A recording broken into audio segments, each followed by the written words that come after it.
11 और -7 के बीच 5 पद निवेश करते हुए समांतर श्रेणी का निर्माण कीजिए। तो हमें क्या करना है, 11 और -7 के बीच 5 पद निवेश करेंगे। तो चलो उसको निवेश करते हैं। तो यहाँ पे 11 है और इसके बीच में 5 पद निवेश करना है। तो ये हो गया A1, फिर A2, फिर A3, फिर A4 और है A5। तो ये हो गया 5 पद और अंतिम क्या होगा, -7 हो जाएगा। तो यहाँ पे A का मान क्या बनेगा, A का मान बनेगा 11, D का मान यहाँ पे नहीं है, नहीं दिया है और नहीं हम निकाल सकते हैं। तो इसके बाद अब क्या करेंगे, जो लास्ट पद है उसको हम L का मान कहते हैं। तो L का मान हो गया ये -7 और पदों की संख्या कितनी है, 1 2 3 4 5 6 7। तो N का मान यहाँ पे प्राप्त हो गया 7। अब nवां पद के सूत्र में मान रख देते हैं। तो nवां पद बराबर A प्लस n-1 D। इनके मानों को यहाँ पे रख देते हैं। तो nवां पद का मान क्या रहेगा, nवां पद का मान जो L का मान है उसी को हम nवां पद के मान कहते हैं। तो -7 रखेंगे इसके स्थान पे। A का मान कितना है 11 और n का मान कितना है 7 है, 7 - 1 और ये D हो गया। ये जो 11 है इसको इस पर पक्षांतर कर देंगे तो ये हो जाएगा -11 हो जाएगा, प्लस में था तो। और यहाँ पे बचेगा क्या, 7 - 1 तो 6 हो गया। 6 गुणित D करेंगे तो कितना हो जाएगा, ये 6D हो जाएगा। बाकी को यहाँ पे मैं साइड पे देखते हैं। अब हम ये हो गया, इन दोनों को जोड़ दो तो ये आ गया 18 बराबर 6D। इस 6 को इस पार ला लेंगे तो तिरिया गुणा होकर कहाँ पे आ जाएगा, नीचे में आ जाएगा। तो यहाँ पे बचेगा क्या, सिर्फ D बचेगा। 18 को 6 से भाग दे दो तो ये हो गया 6 × 3 = 18 और यहाँ पे क्या लगा माइनस। तो D का मान कितना आ गया, -3 आ गया। अब जब D का मान निकल गया है तो हम A1, A2, A3, A4 और A5 का मान आसानी से निकाल सकते हैं। तो चलो निकालते हैं अब इसमें। तो A1 का मान निकालते हैं। तो ये A1 बराबर, A1 का मान कैसे निकालेंगे, पहला पद और D को जोड़ देंगे। तो पहला पद A और दूसरा पद क्या है D, दोनों को जोड़ देते हैं। पहला पद का मान 11 है और D का मान कितना है -3, दोनों को जोड़ दो तो ये हो गया 11, प्लस माइनस गुणा होकर क्या हो जाएगा -3 बराबर ये प्राप्त हो गया +8 प्राप्त हो गया। इसी तरह से A2 को निकाल लेते हैं। तो A2 का मान निकालेंगे तो A प्लस, ये जहाँ 2 लगा है वहाँ पे 2D हो जाएगा। तो ये 11 + 2 गुणित -3 हो जाएगा। तो ये आ गया 11 और यहाँ पे प्लस और माइनस का गुणा क्या हो जाएगा, माइनस हो जाएगा। 3 दूनी 6 हो जाएगा। घटा दो इसमें 11 में 6 तो यहाँ पे प्राप्त हो जाएगा 5। फिर A3 का निकाल लेते हैं। तो A3 का मान A प्लस 3D हो जाएगा बराबर 11 + 3 गुणित -3 बराबर 11 और ये प्लस माइनस गुणा होकर क्या हो गया, -3 गुणित 3 कितना होगा 9। घटा दो इसको तो यहाँ पे प्राप्त हो गया 2 प्राप्त हो गया। इसी तरह से A4 का मान निकाल लेते हैं। तो A प्लस ये हो जाएगा 4D इक्वल 11 + 4 गुणित -3 बराबर 11 और प्लस और माइनस गुणा क्या हो जाएगा, माइनस हो जाएगा और 4 × 3 = 12 हो जाएगा। तो यहाँ पे प्राप्त हो जाएगा -1 आएगा इसका आंसर। फिर A5 का निकाल लेते हैं। तो A प्लस 5D बराबर 11 + 5 गुणित -3 तो ये हो गया 11 प्लस माइनस गुणा होकर माइनस हो गया, 5 × 3 = 15 हो गया। इसको घटा दो तो -4 आ जाएगा। तो देखो यहाँ पे A1, A2, A3, A4 सभी का मान निकल गया है। तो यही क्या है, हमें निकालना था, ये हमारा आंसर है। इसके बाद अगला प्रश्न देख लेते हैं। यदि किसी समांतर श्रेणी के पीवे व क्यूवे पदों का माध्य आरवे और एसवे पदों के माध्य के बराबर है तो सिद्ध कीजिए कि P + Q = R + S है। तो हमें क्या करना है, इसमें जो P, Q, R दिया है उसके पहले पदों का मान निकाल लेते हैं। तो यहाँ पे सबसे पहले हम यहाँ पे प्रथम पद और सार्वंतर को मानेंगे। तो यहाँ पे मान लो, माना प्रथम पद A तथा सार्वंतर D है।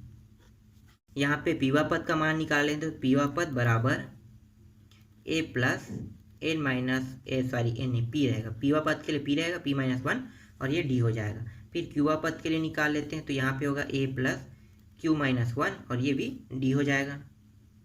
फिर R के लिए निकालते हैं तो आरवा पद का मान हो जाएगा A प्लस R - 1 और ये D हो जाएगा।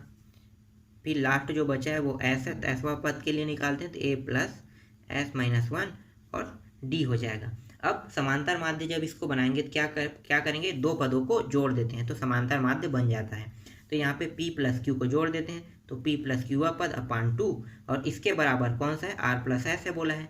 तो ये हो गया R + S अपान 2 हो जाएगा। तो देखो इसके बराबर आ जाएगा। तो इसके मान को क्या करेंगे, यहाँ पे नीचे में रखते जाएंगे। ये पीवा पद है, क्यूवा पद है, आरवा पद है, एसवा पद है।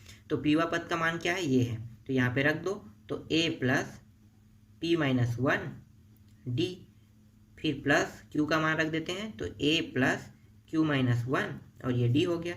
दोनों के नीचे में यहाँ पे इसके नीचे में 2 आ जाएगा। फिर इसी तरह से आर एस को करेंगे, तो ये हो गया A plus R minus 1 D plus A plus S minus 1 और ये हो गया डी।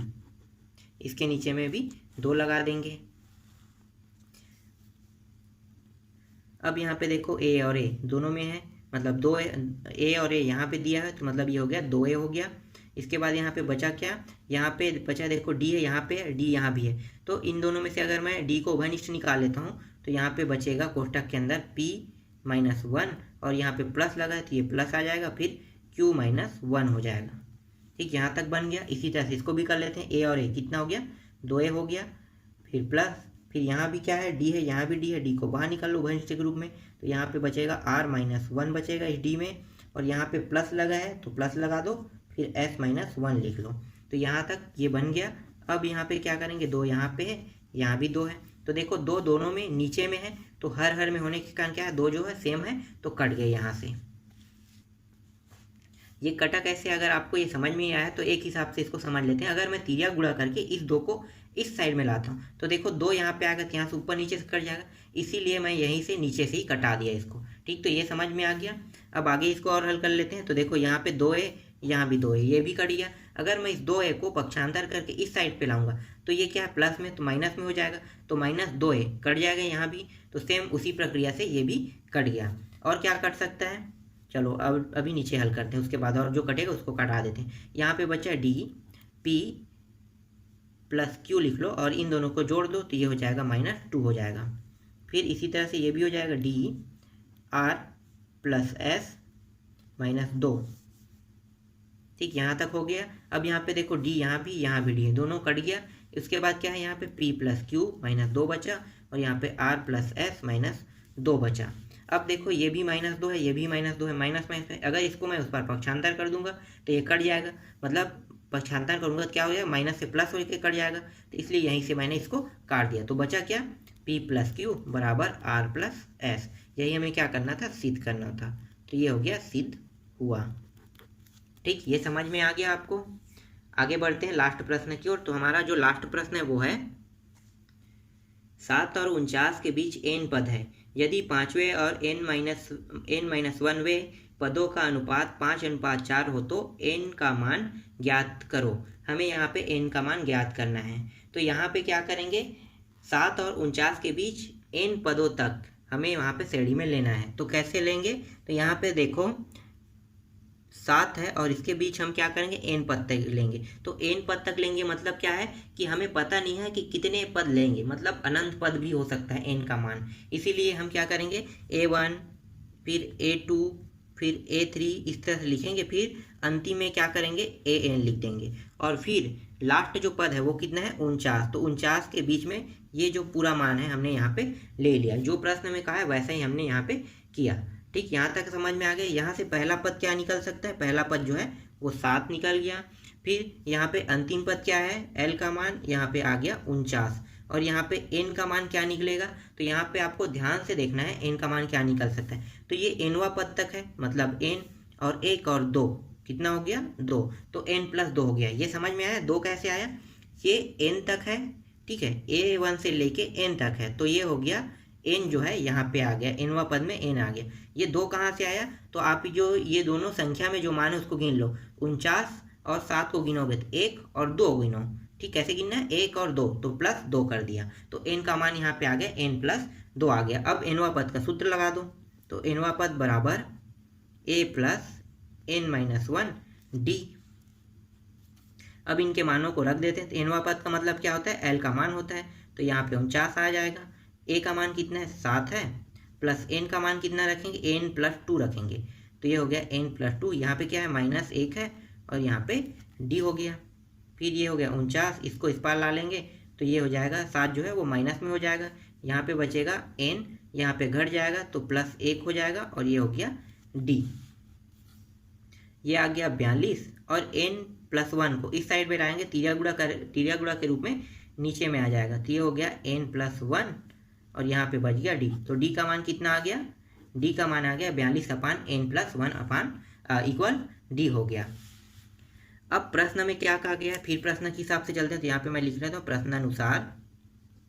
प्रश्न में कहा गया है कि यदि पांचवें और n-वे मतलब n-1 वे के पद का अनुपात 5:4 हो तो n का मान ज्ञात कीजिए। तो पहले हम इसी को देख लेते, पांचवें और n-वे पद।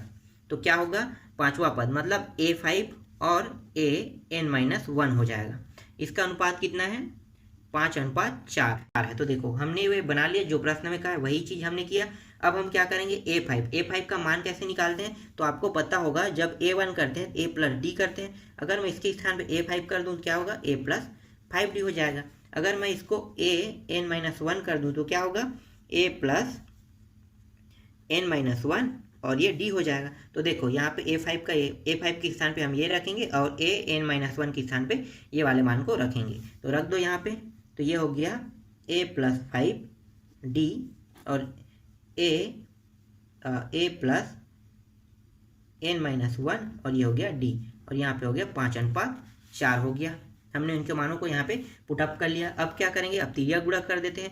तो देखो तिर्या गुणा कैसे होगा, ये नीचे का मान यहाँ पे ऊपर चला जाएगा और यहाँ पे जो नीचे का मान है वो यहाँ पे ऊपर चला जाएगा। तो तिर्या गुणा करेंगे तो ये हो गया 4 एकम 4a हो गया प्लस 5 चौक 20 और यहाँ पे पीछे में क्या है, d है। इसी तरह से इसको भी गुणा कर देते हैं। तो ये हो गया 5 एकम 5a हो गया प्लस ये आ जाएगा 5n-1 और ये हो गया d हो जाएगा। अब ये जो 5 है उसको इस पार ला लेते हैं। तो 4a और ये हो जाएगा -5a बराबर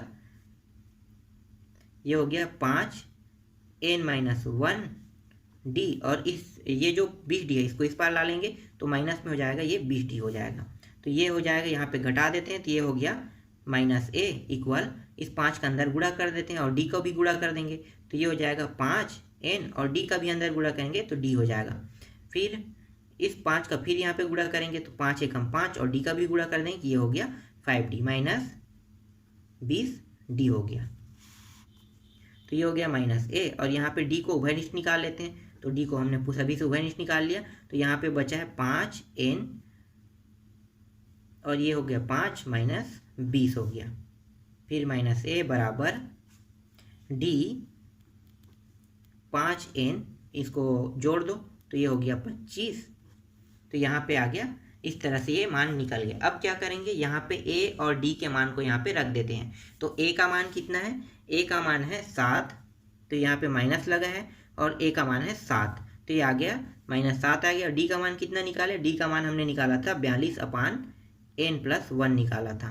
तो ये हो गया 42/n+1 आ गया और 5n, तो ये हो गया 5n-25 हो गया।